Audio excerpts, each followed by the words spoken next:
après tout dans nini pona usuki sa spiritualité na koti musulman oui na kota musulman bena na kena mosquée na bano prier na mosquée ya isoki sirona nazoteka Koka Braza Kinshasa nazo débrier beau-frère nanga azalaki tchadien mobala sœur nanga akotisinga musulman babatinga na kombo ya Medi na bano prier pindati donc on a Medi yaya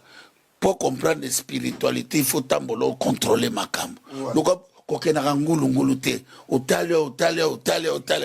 après basirango sola kangi carême oui carême kanenge na betaka Ramadan Ramadan moi 10 jours que la mingombe na kati yango na kati kati yango na après